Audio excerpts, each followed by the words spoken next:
Alam nyo, ito na yung mga panahon na parang gusto kong sabihin na talagang ebidensya na nauubusan na talaga ng propaganda itong mga kontra ng gobyerno natin. Itong mga, alam nyo na, yung mga leanings ay nasa kabila. Diretsuhin na natin yung mga DDS. Nauubusan na siguro talaga sila ng bala na mga malalaking kontrobersya na mga insidente. Matagal na nalinlang ang Pilipino dyan. Hanggang ngayon, lilinlangin pa rin ang Pilipino. Pasensya sila.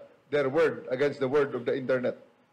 Ang mga pinaka-viral dyan na mga pinaka-vitriolic na mga posters dyan, makikita mo naman ang laman, anti-government propaganda at talagang tunay na mga DDS. At sila mismo nagsasabi. May nakalagay sa kanilang mga profile pictures bring PRRD home. Yun ang sinasabi nila. So, how do we label them? They are proud to be DDS.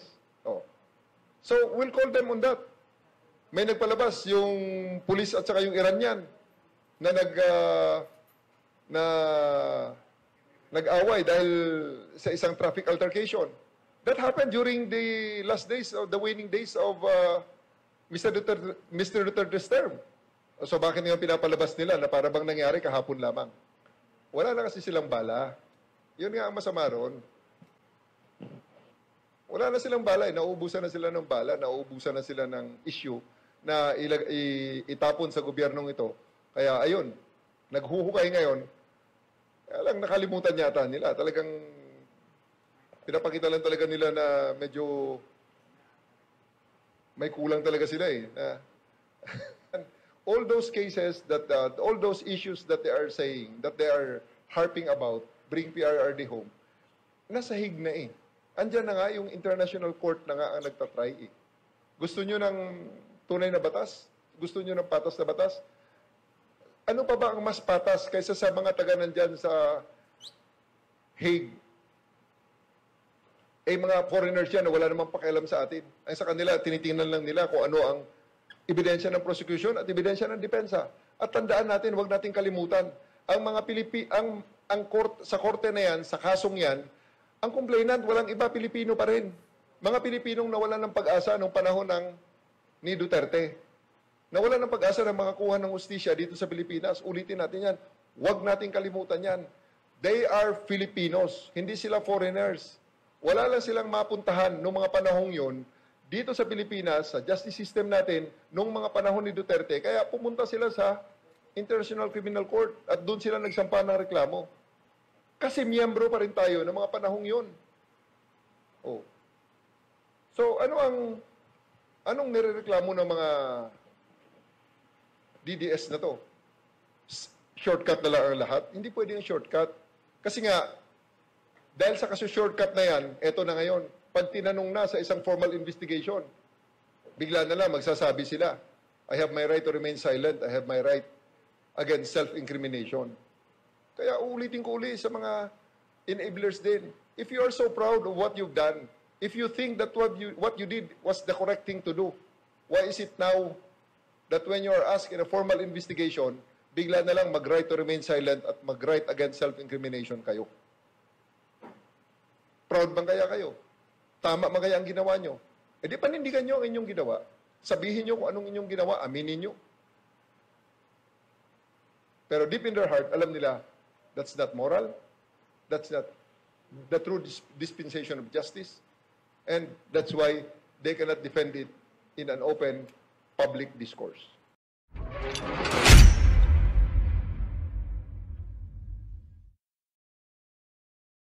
Muli, ang ating pambansang pulisya ay narito. Handa kaming maglingkod, magbantay at tumulong sa abot ng aming makakaya para sa kaligtasan ng bawat Pilipino. Maraming salamat po at magandang umaga. Nakahanda na po tayo sumagot sa kung anumang mga questions na meron kayo. Thank you very much, sir. And now we will proceed with our question and answer. We will start with Ms. Leia Ilagan, ma'am, from UNTV. Morning, sir. Sir, meron ba tayong namomonitor na threat para po sa SONA ng Pangulo? Come again? May namomonitor po ba tayong threat para Wala sa tayong SONA? namomonitor na threat. Natural lang yung mga usual na mga intelligence estimate natin. So, normal naman, usual lang. Ang pinaka-threat natin ngayon, weather. Medyo hopefully mag-clear up ang weather so that mas maganda ang ating deployment. Sir, yung mga pulis na magbabantay, kung ganito pa rin ang panahon, tuloy pa rin yung mga pulis doon sa paligid ng bata. Naka-ready tayo in terms of logistics. May mga nakahanda na tayo. Nakahanda na tayo ng maraming payong. Para makisukob pati ang mga ralista. Isang payong na lang. Huwag nang magkagulo. Isang payong na nga lang. Late-late na ng payong ay magkagulo pa. Huwag na. So, marami tayong payong na i-deploy para kahit na umulan, umaraw, maging komportable at maging okay ang security environment para makapag-deliver ng maayos ng SONA niya ang ating presidente. Sir, yung laging paalala ng PNP sa mga pulis na mali-deploy po doon sa SONA. Tayo ay nandyan para pangalagaan ang kaayusan at kapayapaan para sa pag-deliver ng presidente ng kanyang SONA. Natural lamang na mayroong mga iba-ibang mga sektor, iba-ibang mga Pilipino na magbibigay ng kanilang opinion. It is a sign of a healthy democracy. At yan ang gusto nating lahat bilang mga Pilipino. Isang konstitusyon ang ating pinag-ooperitan. So at the end of the day, respetuhin natin ang bawat isa. Respetuhin natin ang mga Pilipino na gustong maghayag ng kanilang mga opinion. And sa mga Pilipino naman na may mga ibang pananaw sa mga nangyayari ngayon at gusto nilang maglabas ng kanilang mga saloobin, you're always free to do that. And rest assured that the Philippine National Police will do everything to ensure that you will be able to express your opinion with full freedom. Dahil wala akong pwedeng makapag-alis ng karapatang yan na makapaglabas ang bawat Pilipino ng kanyang saloobin hinggil sa mga bagay-bagay, maging ito man ay salungat sa opinion na nakararami. Kahit ikaw pa ay nag-iisa sa opinion na yan, walang problema. You're always free to do that, and the PNP will ensure that you will have that opportunity to express that opinion. Thank you, sir. Thank you very much, ma'am. We will proceed to the next question from Ms. Third Ann Malonzo of Sunstar, ma'am.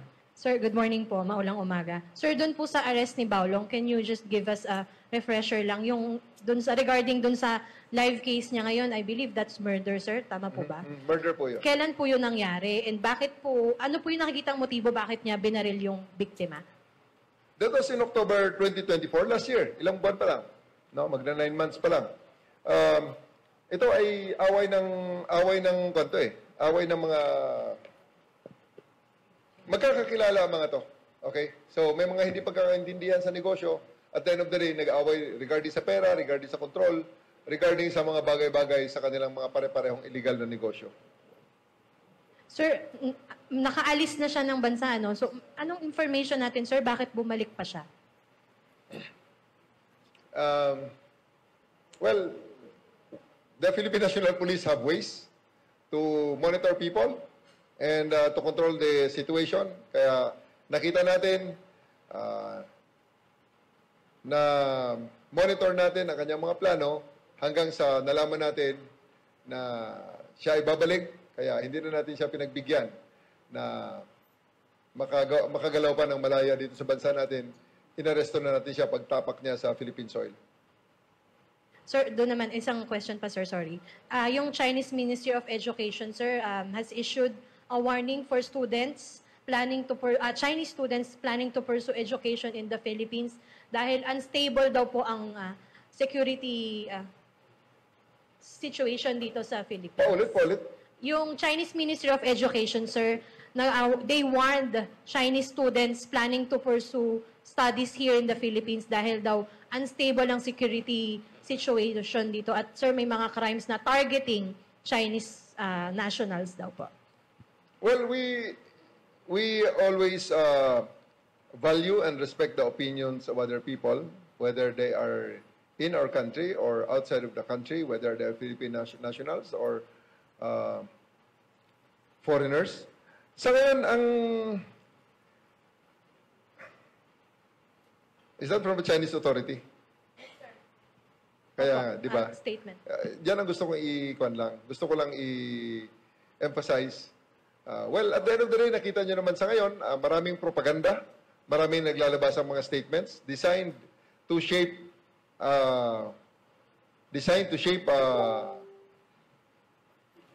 a narrative. But now, even with the arrest of Baolong, nakita namin kay Baolong, kasama niya si Gong Wenli, yung babae na negotiate during sa Ansuntan. Di ba? So, na-arrestado rin ngayon si Gong Wenli. Kaya, anong nationality nila? Sino ang mga biktima? So, nakikita natin, we respect the opinion of the Chinese official. Pero isang maliwanag dito, nakakita natin sa bansa natin, nag-aaway-away rito, Chinese ang biktima, Chinese ang perpetrator. Kaya we are just being used as a battleground na hindi naman natin papayagan na ipagpatuloy nila. So, at the end of the day, we are doing everything to stop this narrative, to stop this situation, and we are now showing the results. Ang ating mga naaresto, Chinese suspects, ang kanilang mga biktima ay mga Chinese nationals din. Thank you very much, ma'am. We will proceed with Ms. Catherine Austria from Brigada News FM, ma'am. Chief, balikan ko lang po yung SONA. Magpapatupad po ba tayo ng suspension sa permit to carry firearms? Kailan po ito? At buong bansa po ba o NCR lang po? I'll consult with my higher authorities and I'll take guidance from whatever the SILG and the other agencies that has oversight over the PNP will say. Pero personally ako, no, policy direction namin ngayon sa PNP, we're deliberating hard and fast. Bakit? Kung hindi ba kami mag-declare ng gun ban, ibig sabihin walang gun ban. Araw-araw naman sa atin may gun ban, ah. Di ba? Subukan mo magdala ng baril dyan na walang lisensya at malalaman mo kung ano epekto ng gun ban. Kahit na hindi naka-declare ang gun ban. What I'm saying is that maybe you have to examine because the gun ban will only affect those legal gun owners, those responsible gun owners na nagpapakahirap na pumila dyan sa FEO para kumuha ng lisensya, kumuha ng drug test nila na requirement at kumuha ng neuropsycho ng ilang oras para makakuha lang ng LTAP, license to own and possess. So, yan ang apektado ng gunman eh. Yan ang mga apektado. Tapos mag-a-apply ng PTC. Yan ang mga tao na apektado ng gunman. We believe that the criminals, may gunman o wala, may dalang baril yan. So, yan ang sinasabi ko sa ating mga pulis. Ang stance palagi ng ating mga field units dapat ay parang as if may gunman.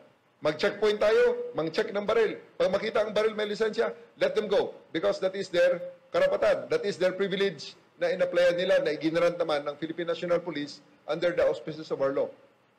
So, I'll consult first. The short answer there is I consult first. And I will actually recommend against the declaration. Because I do believe na the gun ban actually is our instrument para malaman natin sino ang legal at illegal na gun owner. Because I don't believe that legal gun owners are a threat to a society in general. Kaya nga legal sila na gun owner eh. Okay? Chief, yung magpapatupad ba tayo ng signal jamming around Batasan and That will be the call of the Presidential Security Command. No-fly zone, Chief. Ganun din. That will be the call of the Presidential Security Command and it will be enforced by the appropriate agency of the country. Thank you, Patrick. Thank you very much, ma'am. Next, we'll proceed with Mr. Mark Makalalad of DZBB, sir. Hi, sir. Good morning. Sir, more on technicalities dun sa SONA din, no? Papayakin ba yung pagsusunog ng mga FEG? Thank you, Mark Makalalad, for putting me on the spot. That is a question talaga na, no? Ticklish talaga. Wala tayong sagot na diretso, eh, no? It's a right to express their sentiments, di ba? Yan ang sasabihin yan. Freedom of expression. Pero meron naman tayong environmental law. So, binabalansin natin ang lahat ng yan, ano? So, let's just play it by ear. Pero sana wag naman. Dahil at the end of the day kasi, freedom of expression nga. Eh, alam naman ng mga tao na yan na according to the environmental law, eh, bawal ho yan. Magsusunog pa ng kung ano-ano. May kasama pa minsan, may mga tires pa minsan. So, something na ihingi na lang nila muna ng, I would suggest, no? Ihingi nila ng permit sa local government unit or sa the appropriate agency, sa DNR, na magsunog sila dyan sa kalsada. Kasi under normal circumstances, arrestable yan eh. Sila mismo yung mga kasama rin sa mga grupo na yan, yung mga environmentalist. May mga environmentalist na kasama yan na nakakaintindi kung anong sinasabi natin dito. And now, because of the freedom of expression, let's just trample on the law and bahala na si Magellan. Ganon ang kanilang attitude eh. So I just would like to tell them na medyo hinay-hinay, isa lang dapat ang stance. Sir, Hindi dahil convenient sa kanila, gagawin nila. having said that, sir, if walang permit, dun lang magte-take effect yung arrest, tama po ba? Depende, tingnan natin. Hindi ko nga rin masagot ng diretso yun dahil it will be a fluid situation. Pero pag yan ay naging delikado na sa mga kalapit na mga lugar, halimbawa, may mga lumilipad na mga embers dyan at makasunog naman sa mga kapitbahay, andyan naman ang Bureau of Fire. Hindi pabugahan natin sa bumbero para mapatay na rin ang sunog. Sir, last on my part, hanggang saan lang papayagan yung mga rallies dun sa SONA sa pagmarcha po nila? May mga negotiations na ngayon, may mga talks na ngayon na ginagawa with all the sectors concerned, including those who are planning to conduct their mass activities pro and against the government. And magkakaroon ng mga final decisions regarding that matter in these coming days para talaga magkasunduan kung hanggang saan ang mga boundaries para pagdating ng D-Day, wala nang persahan. Kung anong pinag-usapan, yun na lang ating i-implement. Thank you, sir. Thank you, Mark. Thank you very much, Sir Mark. Next is we will be having Mr. Edniel Parosa of DZRH, sir. Morning, Chief. Chief, balikan ko lang yung sa security assessment or advisory ng China. Nabanggit nyo kanina, may mga propaganda or narrative. Sa mata ng Philippine National Police, sir, saan kaya nanggagaling yung mga ganitong motibo sa pagpapakalat, sir, ng mga propaganda against the Philippine security? Well, nakita naman natin kung sino nagsalita, di ba? So, there must be narratives, there must be some interest on that. Well, I would would like to defer the answering on the nitty-gritty of this matter doon sa mga proper authorities natin, the DFA, and most especially sa ating PCO na, sa Malacanang na, para makita natin kami naman sa Philippine National Police will just support and go with the direction where the national leadership will take us. Pero sir, as far as the PNP is concerned, walang basis yung sinasabi nila. At least doon sa trend ng crime sa atin. Definitely walang basis. Kasi kung mapansin nyo ngayon, wala na yung mga malalaking krimen eh. In the past few months, I am very sure you will agree with me na wala na tayong nakikita talagang yung may mga pagbaba ng barko, ina-armalite yung tao sa gitna ng Commonwealth. May ina-armalite na government official. Wala nang ganun eh. So, may mga kidnap victim na kinikremate. On their own, kinikremate ng mga kidnapper. Wala na tayong nakakita ng ganun. Ang mga nakikita nating krimen ngayon, ginagawang krimen, nangyayaring krimen, nasusolve ng PNP. Okay? So, nakita natin, Anson Ke, nasolve natin. Yung latest na kidnapping naman na ginawa ng against Chinese nationals na naman, nasolve natin, 12 ang ating nahuli, 6 na Chinese, 6 na Pilipino. So, essentially, the PNP can proudly say that we can actually say that we are on top of the situation.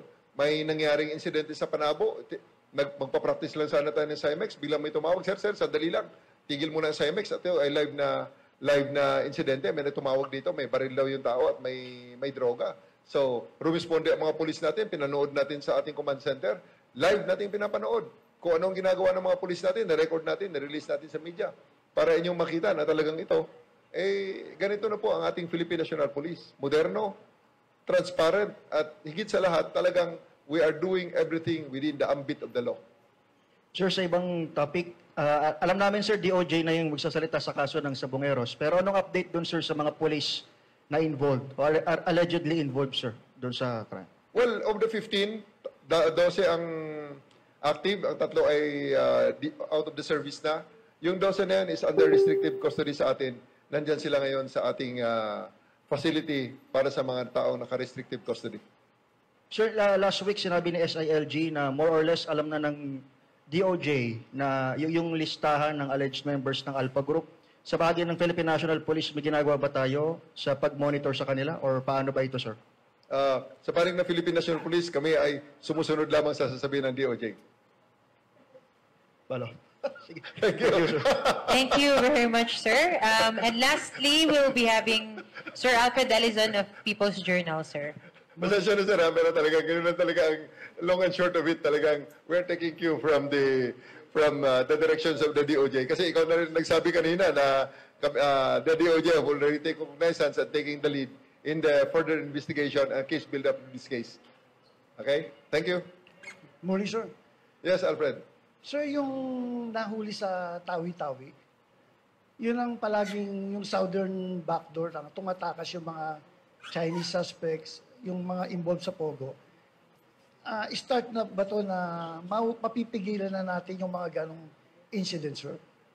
Ayoko sanang i-highlight, Alfred, kasi baka ma-realize ng mga kalaban natin. Pero siguro they have already realized na ang southern backdoor hindi na rin safe para sa kanila. Now, dati nagagamit nila yan. Even, especially during the previous administration, talagang nandyan ang daanan eh.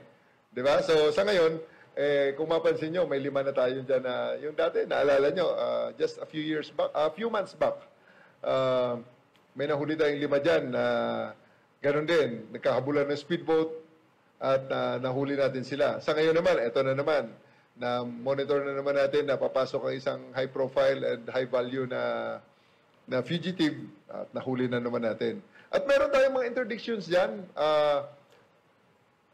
smuggled cigarettes, vape, mga iba-ibang mga insidente dyan. Sa dami kasi ng mga insidente na rin na ating nagagawa, medyo nagiging mukha lang siyang maliit. Pero malaking mga trabaho ang nandun na nakukuha natin sa southern backdoor. Hindi na safe para sa mga kriminal yan. Sir, last question.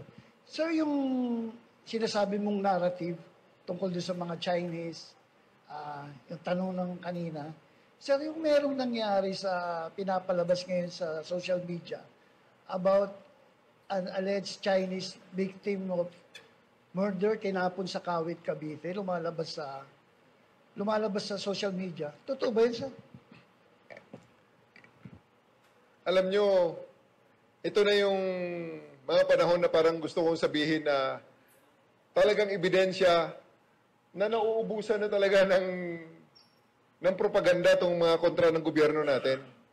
Itong mga, alam nyo na, yung mga leanings ay nasa kabila.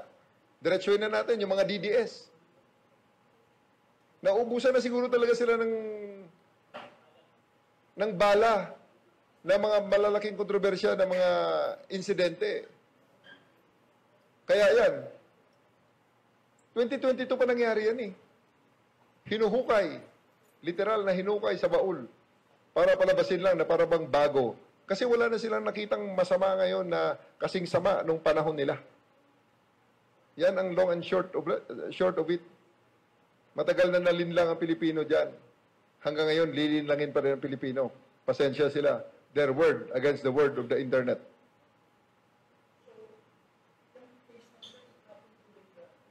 Hindi naman. Early part ng Marcos administration, September yan. 4 months after ng assumption ng ating presidente.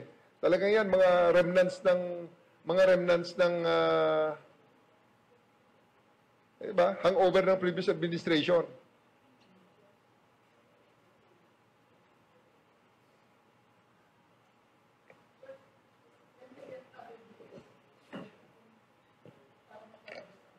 Nakilala yan eh. Ang victim na yan is a 32-year-old Chinese national, allegedly a fugitive in China.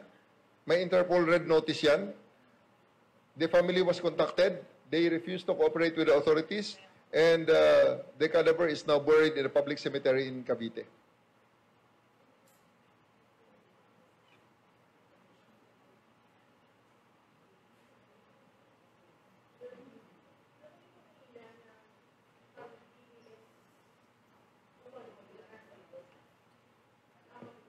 Sa ngayon kasi talaga, makikita mo naman yung mga posters na yan eh. We have our social media exploitation. We have our social media analysis also. Alam nga namang sila lang marunong gumamit ng analysis. Ang mga pinaka-viral dyan na na mga vitriolic na mga posters dyan, makikita mo naman ang laman anti-government propaganda at talagang tunay na mga DDS. At sila mismo ang nagsasabi. May nakalagay sa kanilang mga profile pictures bring PRRD home. Yun ang sinasabi nila. So, how do we label them? They are proud to be DDS. Oh.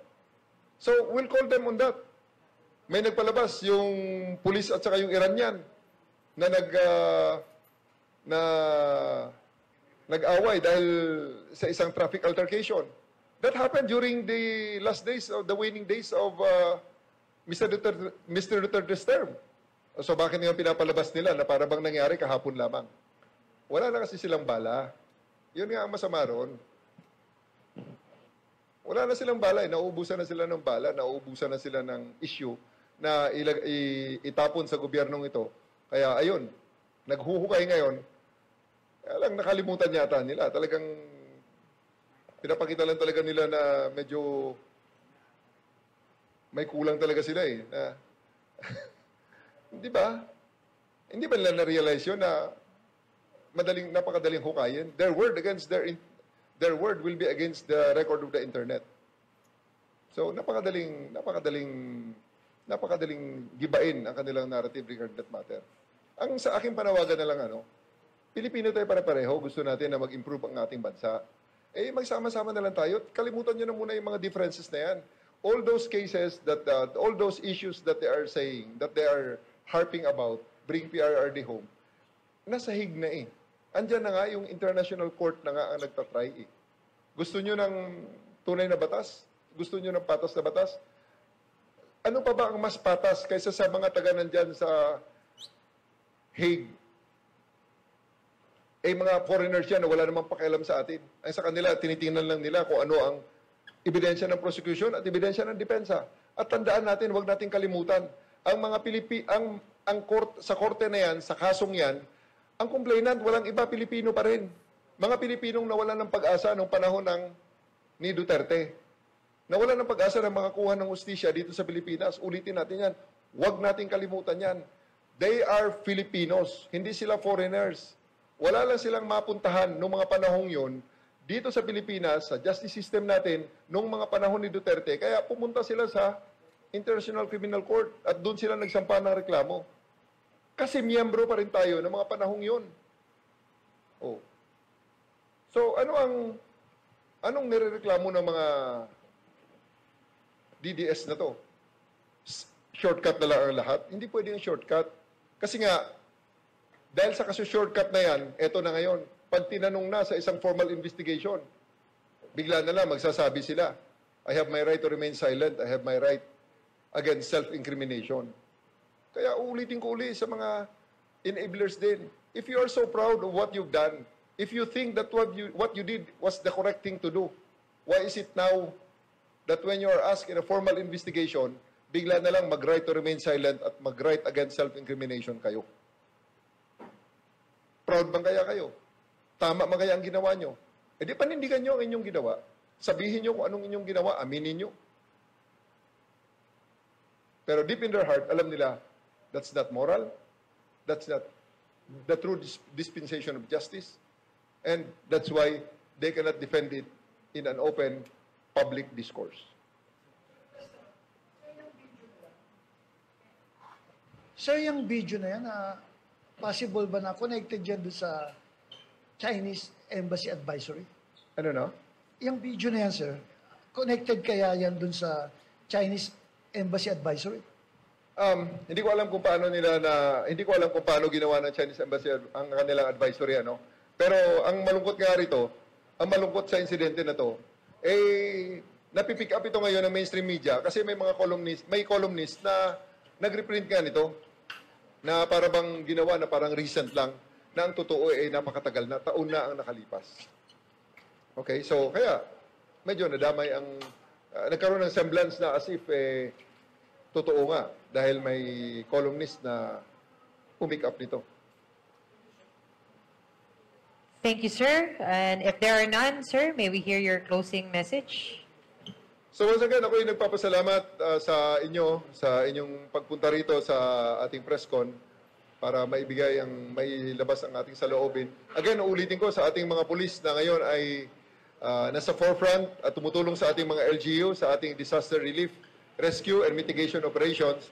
I'm very proud of you as your Chief PNP. Ako'y natutuwa. Nakakita ko ang ating mga pulis na nakasar uniform, kitang-kita, ibinabandera at winawagayway ang tunay na serbisyo ng PNP na tumulong sa mga mamayan, lalong-lalo na sa oras ng kanilang kagipitan. And once again, i-highlight ko rin, napakarami na natanggap natin ng mga calls sa 911 natin, humihingi ng rescue, kahit na hindi na police response, kundi rescue nang inihingi. Maraming pumasok na mga tawag sa ating mga kababayan, lalo na sa Metro Manila dito, nung time na nagkaroon ng mga floodings na, nagkaroon na ng mga ng indulto na. So, andun, maraming tumatawag at narespondihan natin gamit ang ating 911. That's why sa ating mga kababayan, uulitin ko na naman, huwag nyo na po kaming hanapin sa mga presinto sapagkat ang inyong mga pulis ay nasa inyo ng mga telepono. Dial 911. Darating ang inyong mga pulis sa loob ng 5 minuto. Maraming salamat po. Magandang umaga sa ating lahat. Once again, ladies and gentlemen, the Chief of the Philippine National Police, Police General Nicolas D. Torre III. Once again, thank you very much to our media.